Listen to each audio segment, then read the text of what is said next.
पूज्य स्वामी जी, पूज्य junior Swami ji, my dear friend Prakash Rao,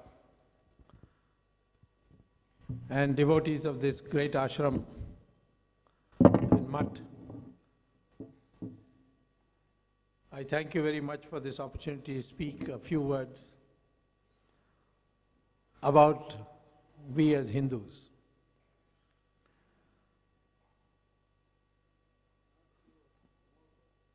Oh, yes.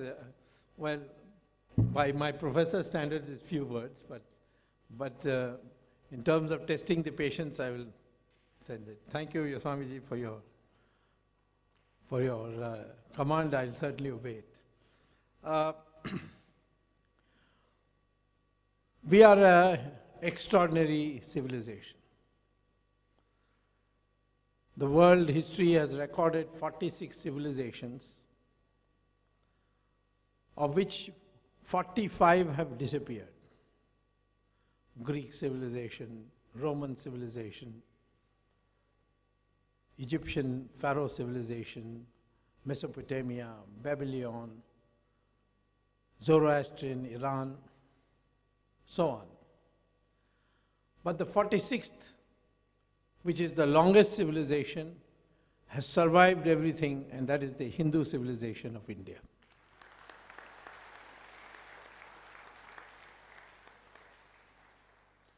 What were the characteristics that made Hindus different and that could survive? Hinduism was based not on the words of a prophet or on doctrinaire directions. It was revelations which the rishis recorded and put it in books, where part of it, particularly on behavioral aspects, which we call as the smritis, could be amended from time to time depending on new experiences. Our rishis were never wrong. Long before Europe ever even thought about it, our rishis used to say that the earth goes round the sun. Whereas in Europe, for a long time it was believed that it is the sun which goes round the earth, and that's what is perceived. It looks as if the sun is going around the earth.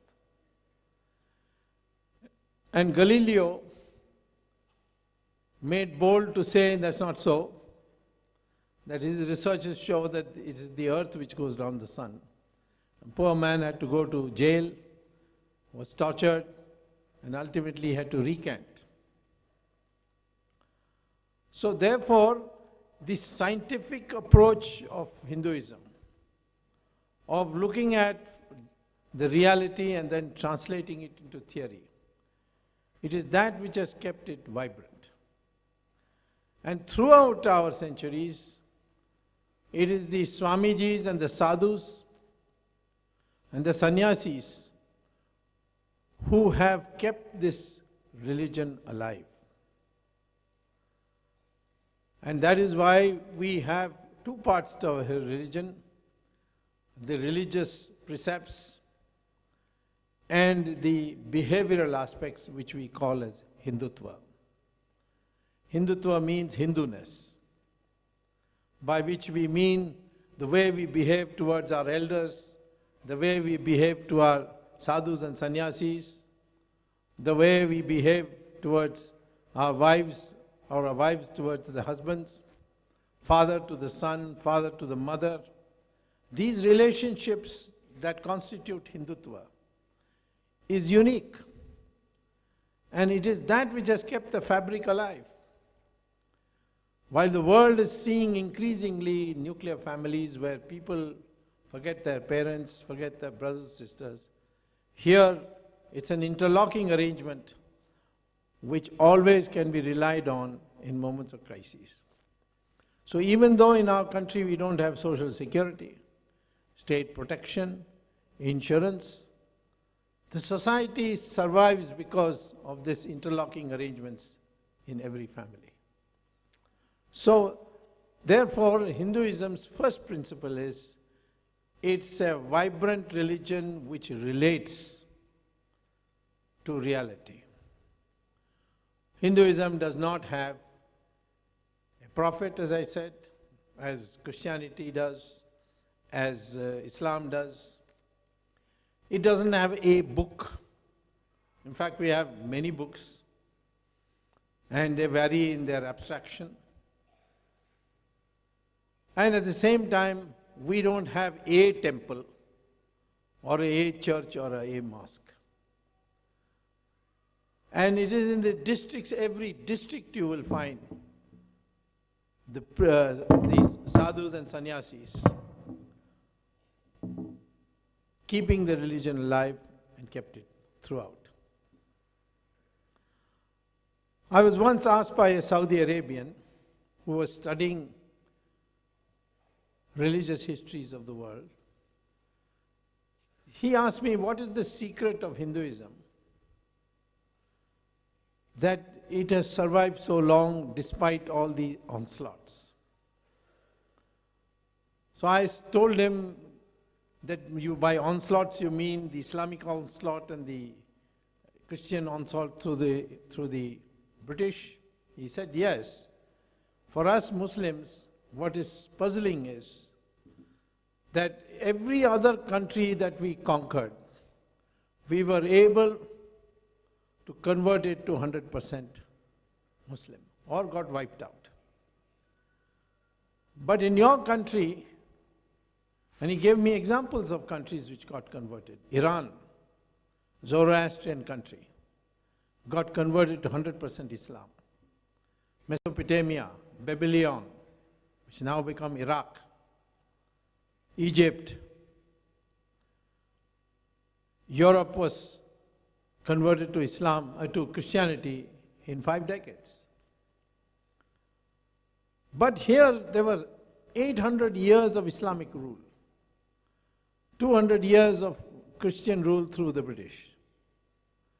And yet, even today, overwhelming majority of the population of India is Hindu.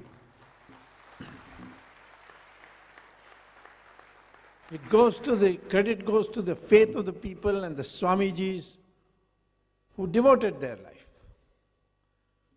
So this is the second aspect, the enormous faith the people have to the concepts of Hinduism, which is not based on the fundamental truth given by a prophet.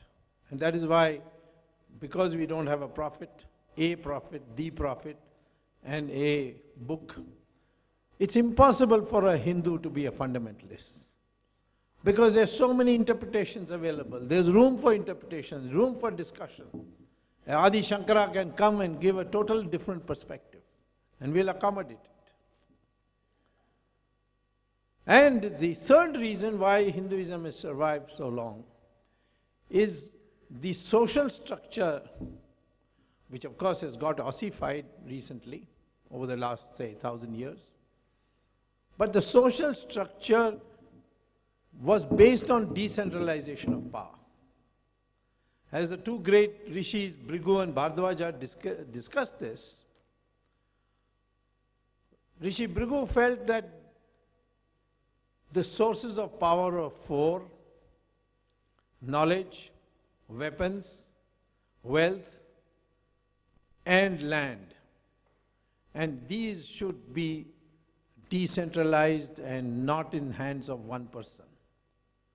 So if a person has knowledge, he will not have the other 3. Or if he specializes in knowledge, he will not have any of those other 3. So then came this class of rishis, munis, swamijis, who became the preachers of knowledge. But they lived very simply. They lived without any wealth, without any weapons, without any land. They didn't live for themselves. Even if they were living in a palace, for example, many of the rishis used to live in palaces, but their living style was simple. And the king who had the weapons and the power to control individuals, he used to bow before him, before these learned men of the country, seek their advice, show humility by washing their feet. And therefore it was never a monarchy that as we saw in Europe, that India was. Same thing with those who accumulated wealth. There was nothing wrong with accumulating wealth. But social prestige and standing in society will not be determined by the amount of wealth you had, but by the amount of wealth you gave away in philanthropy. That would count, not how much wealth you had. Which is not so today. Today, you see, the more wealth you have, the more social status you have. So this was another aspect. And the same thing with those who had land. They had to produce for the society. We did have some people who were kept out of society, but their children were never treated as part of the same outcasted society. And we saw that when Valmiki became a Maharishi. Valmiki wrote the Ramayana. Valmiki is popularly accepted in the Dalit community as one of their own. Same thing with Veda Vyasa. He came, his mother was a fisherwoman. Kalidasa was a person who was going around in the forest cutting branches of trees. The greatest of our rishis, the rishi of rishis, Vishwamitra, was not born in a Brahmin house. He was born in a Kshatriya family.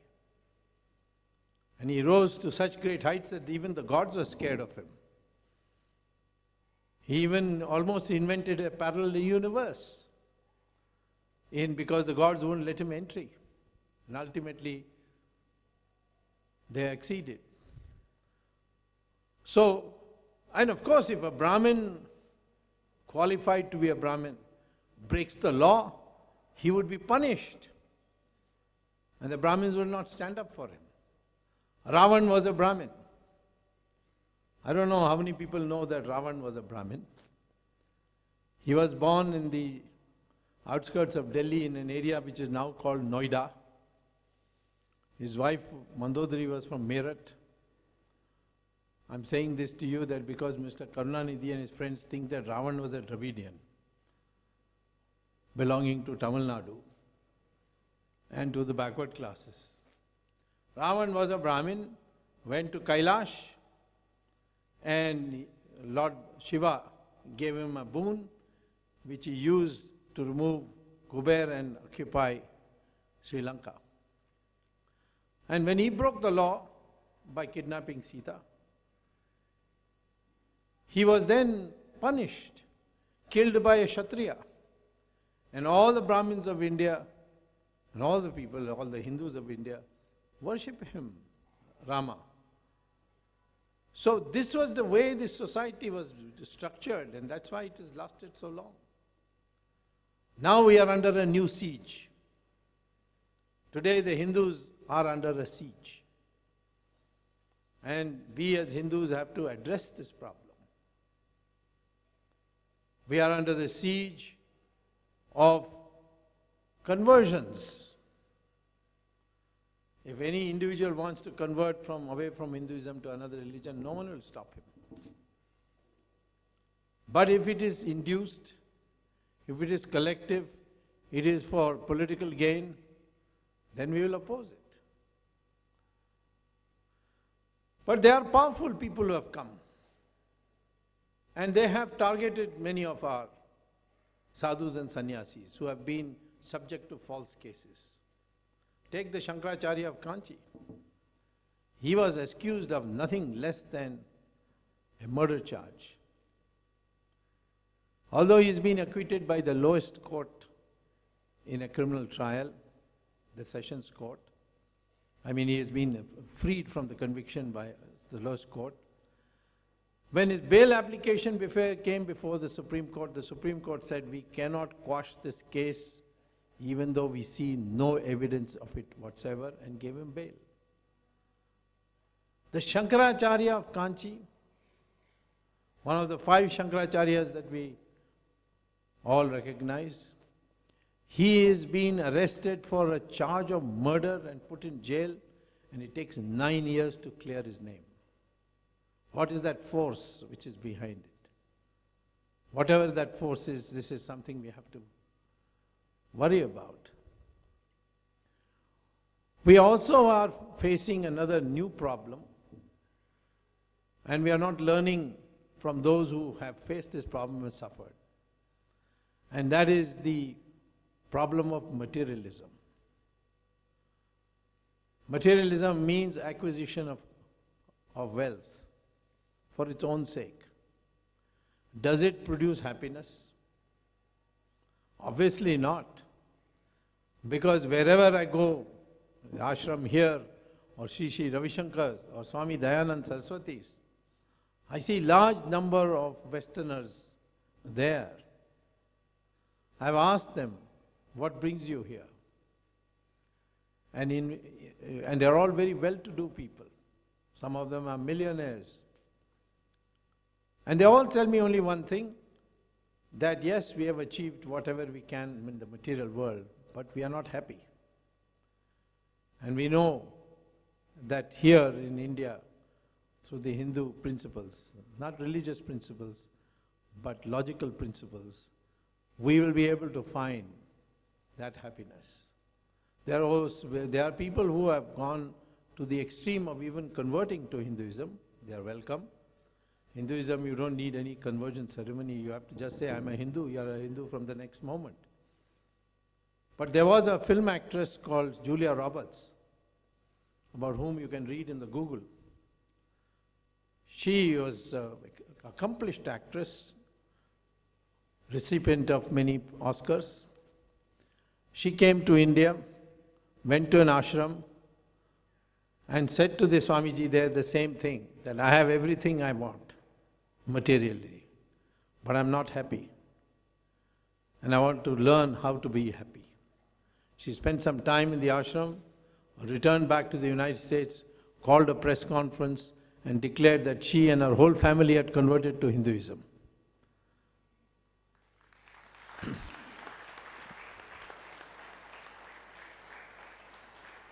But in our entire history, we have never led a religious war. The conversion to Buddhism of Southeast Asia and China was never done by force. We have always welcomed minorities from abroad and never asked them to convert. The Parsis came running from Zoroaster's Iran. We received them, we looked after them, we built their fire temples for them, and today they are the most prosperous community. They are everywhere in high places, vastly disproportionate to their strength. They may not be more than 60,000 today, but you will find the Chief Justice of India, Parsi, Commander-in-Chief of the Army, Parsi, Commander of the Air Marshal, Parsi, the Director General of the Coast Guard, Parsi, the Attorney General, Parsi, top lawyers, Parsis, top doctors, Parsis. People won't even think they are Parsis because they have become part of society. And when the British left India, they asked the Parsis in particular, like for Anglo-Indians, shall we make special provisions for you? They said, no, you go please. Hindus have looked after us, they will look after us in the future. That is the record we have as far as the minority is concerned. The Jews came and they were persecuted everywhere in the world. But when they came to India, we built the synagogues in Cochin and Bombay. We looked after them. And of course, when Israel was found, many of them went back. And we gave them a send-off. And Israeli parliament, after adopting its constitution, the first resolution they passed is to say, thank you, India, you are the only country where the Jews were never persecuted.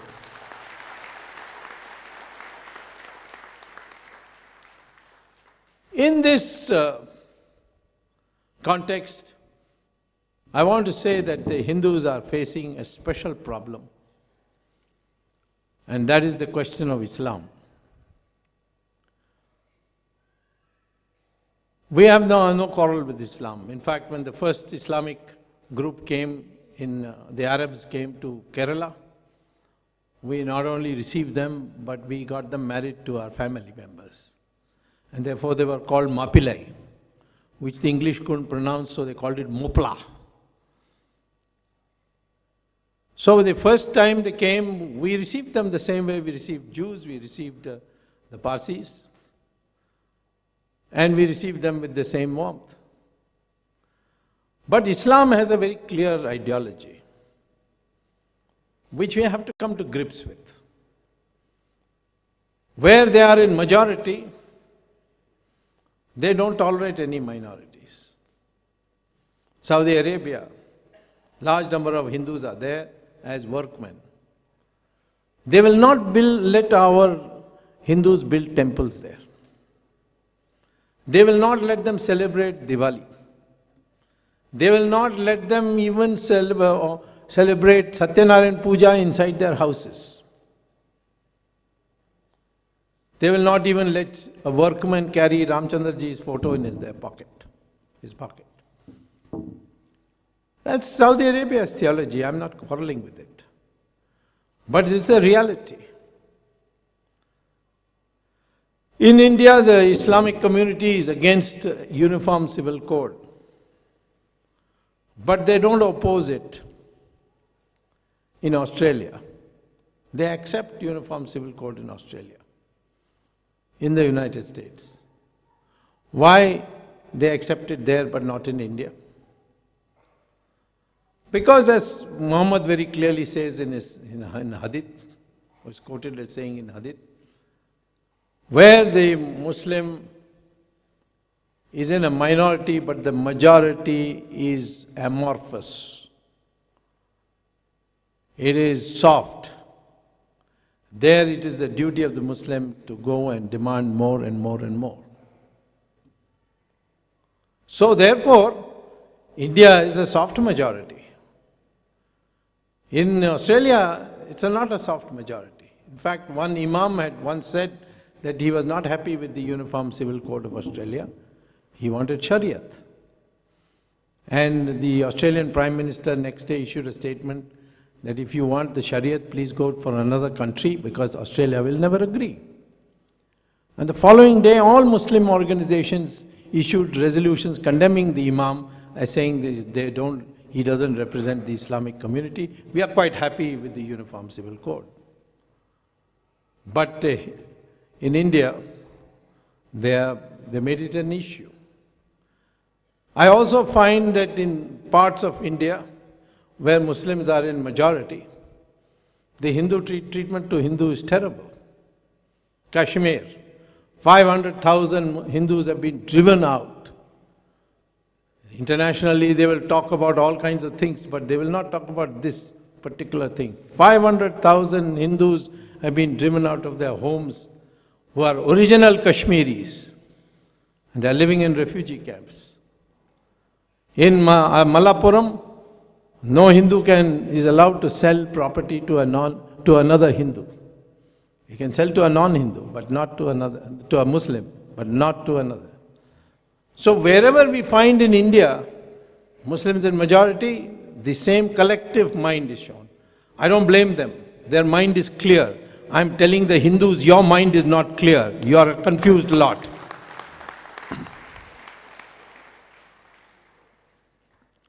When Mahabharata was going on, and Karna was stuck in mud, his chariot got stuck in mud, so he bent down to pull it. So Krishna tells Arjuna, kill him now.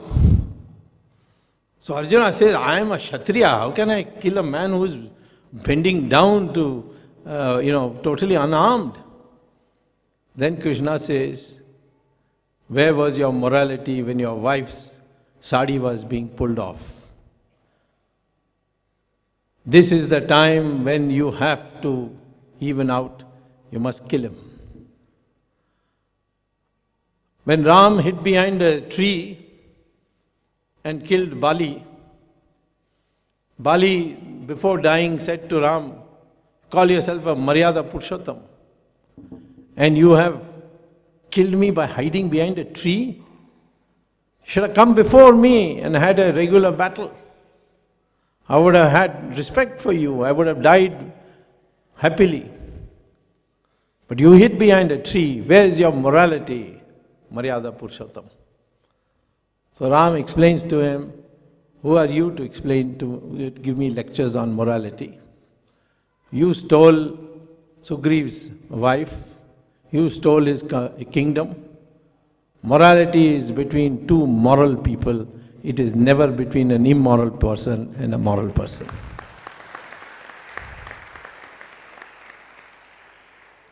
We are very clear.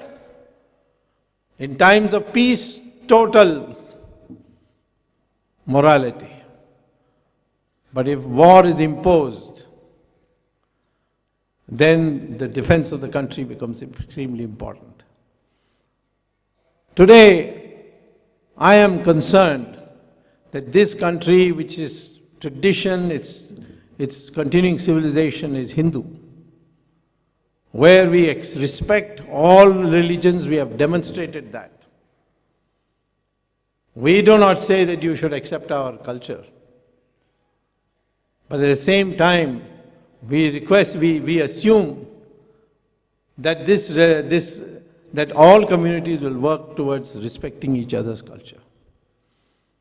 I give you another example. In Saudi Arabia, they have been demolishing mosques left, right and center to build roads. They even demolished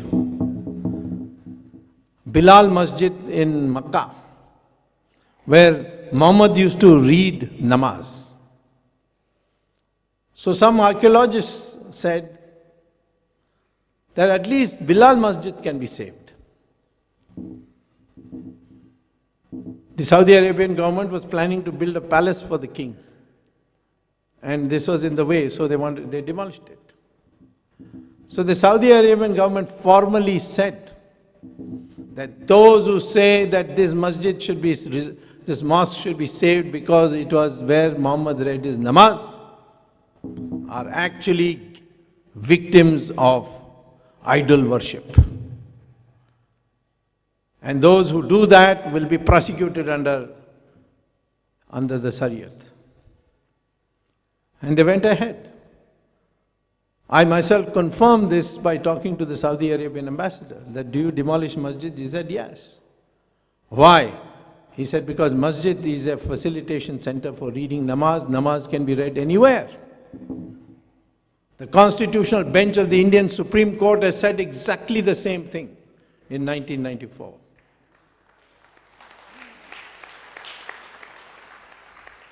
So there are many masjids which have been built by demolishing temples. 3 are very prominent. Vrindavan, in Ayodhya, in Kashi Vishwanath. Of course, there are probably 300,000 temples which have been demolished, but I'm not concerned with those. Can't go back too far in history. But these are special punyasthans for us. I would assume that the Hindus and the Muslims should be able to sit together and work out a compromise by which the Muslims agreed to build another masjid a little away. Because after all, for us, temple is something special. A temple is always a temple.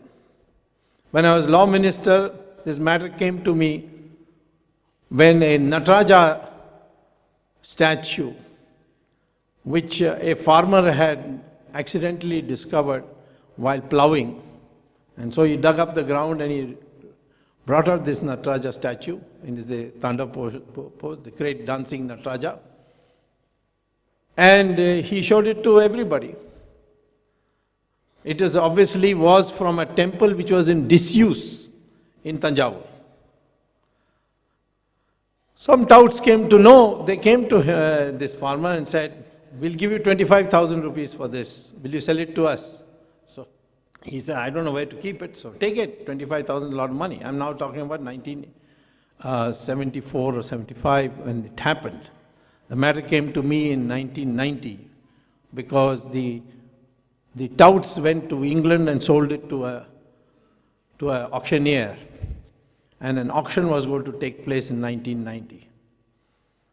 And so I sat with our books and saw that Indian temple is always a temple. Why?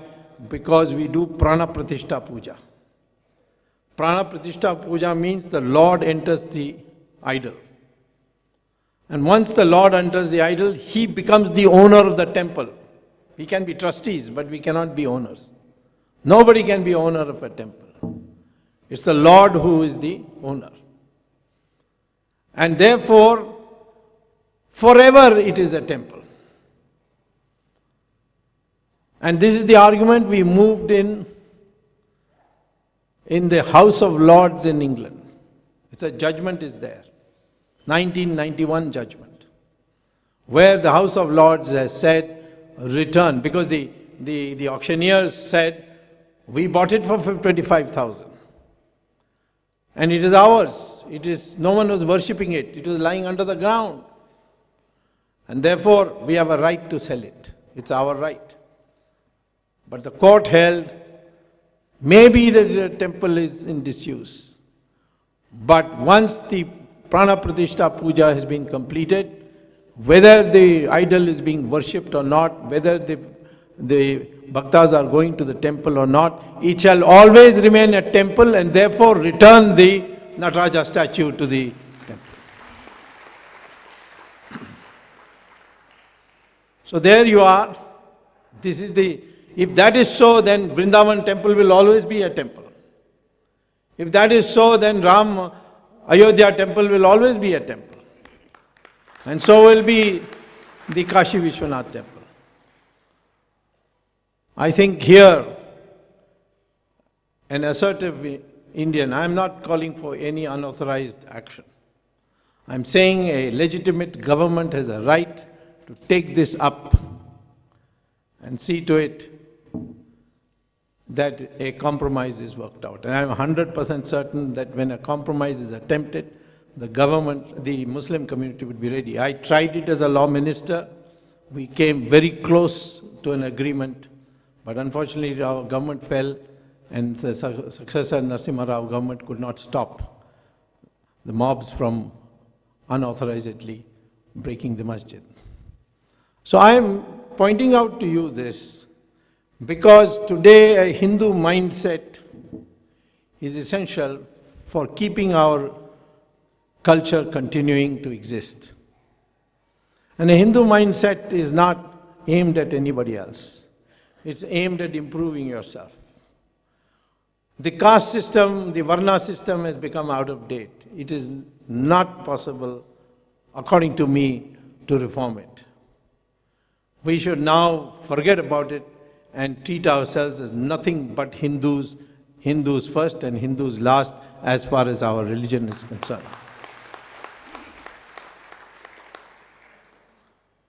People find me sometimes cracking jokes at the expense of the Nehru family.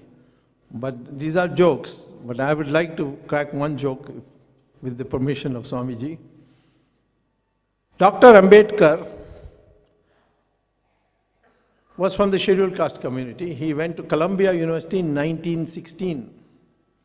He wrote a PhD in economics, which is a top class. I am an economist, I know it. I've read the PhD thesis on monetary policy. Top class thesis. Got a prize. He, of course, also wrote books on Indian culture, which was it was very flattering to the Hindu civilization. He went to England, came back, he became a barrister there, got a law degree. He came to India and participated in the freedom struggle. He was always popularly referred to as Bhimrao.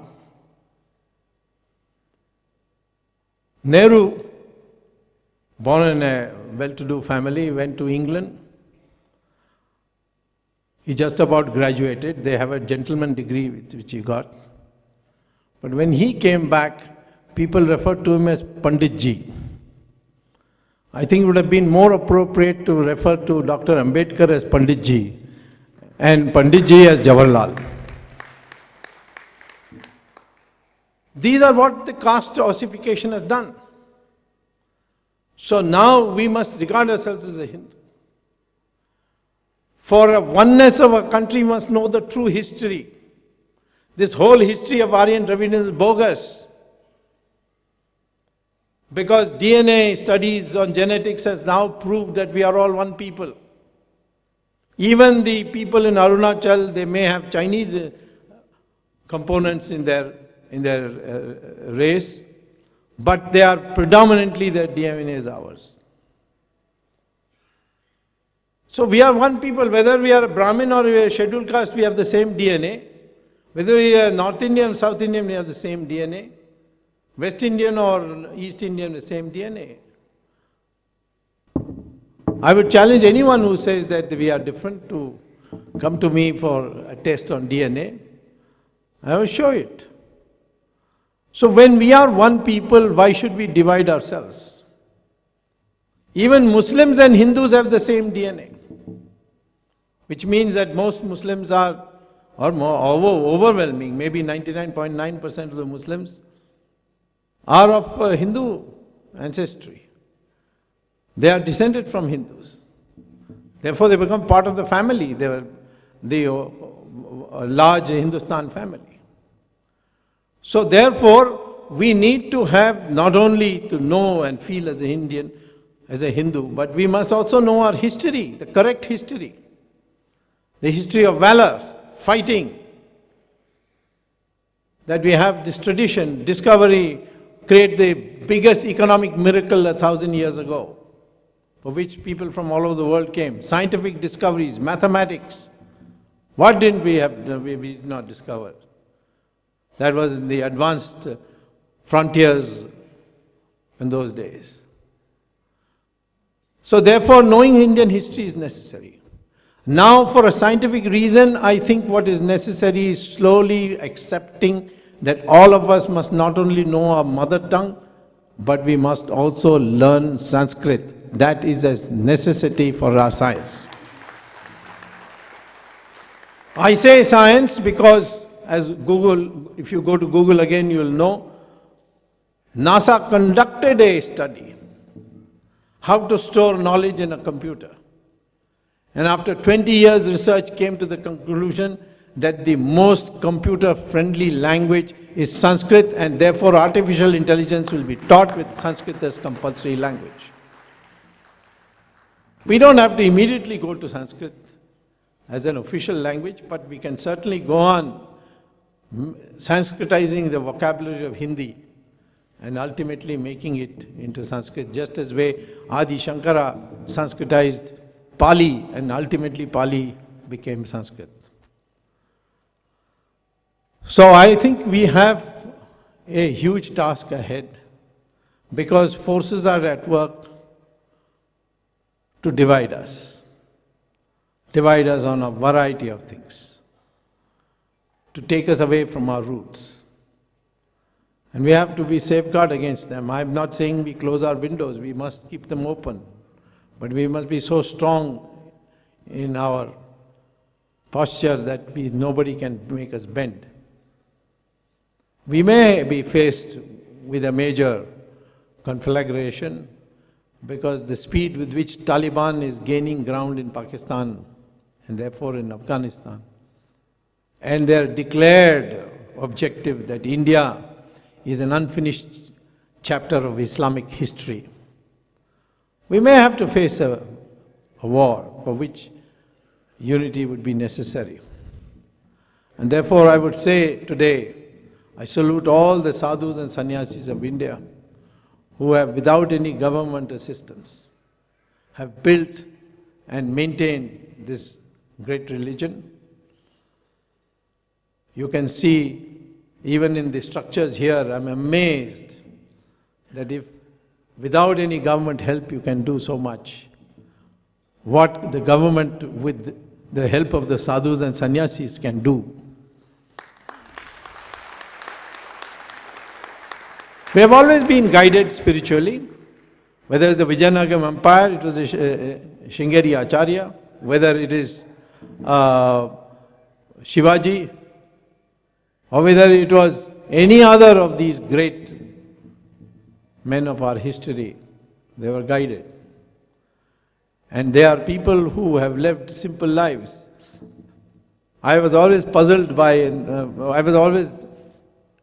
it stuck in my mind that when I first went as a student to get a PhD at Harvard University, my classmate asked me a question. Why you Indians followed Mahatma Gandhi when he wasn't even properly dressed? So I asked him, what do you mean by that? He said, well, in our country, if you don't dress with the best suit and tie and so on, we will not accept you as a leader. I said, if Mahatma Gandhi came, what would you do? He said, we'll put him in jail for indecent exposure. That's what we would do. It's a revelation that our country, we venerate sacrifice so much that our sadhus and sannyasis and our political leaders who have won the admiration and consciousness and dominated the consciousness of our people are people who have been extremely simple. It shows what value we have attached to wealth. It's a means to an end, it's not an end in itself. So these great values have to be brought back, and that can only be done by a Hindu renaissance, not by Hindu revival, or by Hindu, accepting everything that you hear as truth. We have to be questioning mind, but in the end, this society can rise and take every other community other than Hindu community. Also, as the boats rise with the tide rising, all of us can rise if this country has a Hindu renaissance. Thank you very much.